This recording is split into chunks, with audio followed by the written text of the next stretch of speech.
Quanto é, ó, 1,8 menos 4 quintos dividido por 50%. Pause o vídeo e deixa aí nos comentários. Então, a primeira coisa que você faz, coloca tudo em forma de fração. Então, tu tem 1,8, colocando em forma de fração vai dar quanto? 18 sobre 10, beleza?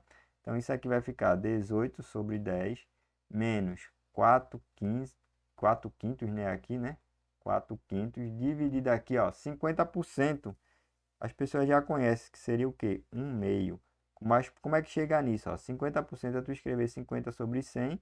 Aí tu divide aqui por 50 e divide aqui por 50. Daria 1, né? 50 dividido para 50 daria 1. E 100 dividido para 50 daria 2. Por isso que chega nesse patamar aqui, ó, de 1 sobre 2. Beleza? Então, sabendo disso agora, ó, tu vai olhar as operações. A operação eu tenho de divisão e subtração. Então, pelo grau de prioridade, ó, vai ser feito essa divisão. E em segundo, essa subtração. Beleza? Então, vai ficar o 18 sobre 10 menos. Quando tu está diante de uma divisão de fração, o que é que tu faz? Tu repete a primeira fração e multiplica pelo inverso da segunda. Então, vai ficar isso, ó.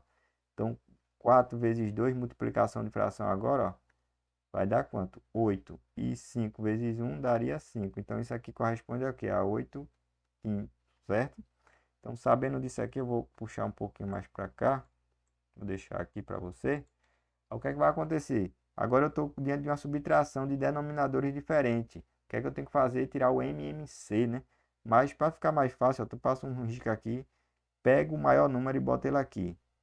Tu verifica se esse número dá para dividir por esse e se dá para dividir por esse.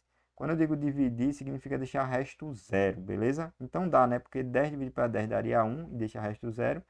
E 10 dividido para 5 daria 2 e deixa resto zero. Então achei o MMC, ó.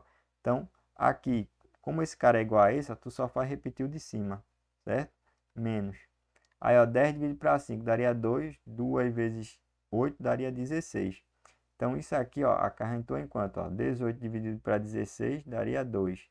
E aqui, ó, tu pega, repete o 10. Dá ainda para simplificar? Dá, ó. Se tu dividir aqui por 2 e dividir aqui por 2, ó, vai dar quanto? Vai dar 1, né? 2 dividido para 2 dá 1. E 10 dividido para 2 aqui, ó, daria 5. Então, tu tem aqui, ó, 1 quinto como resposta para essa expressão numérica, beleza? Se tu gostou, se inscreve aí no canal, compartilha, deixa aquele like. Se tu puder contribuir, ó, o Pix vai aparecer aí na tela, pause o vídeo. Um grande abraço e não se esquece aí de se inscrever no canal, beleza?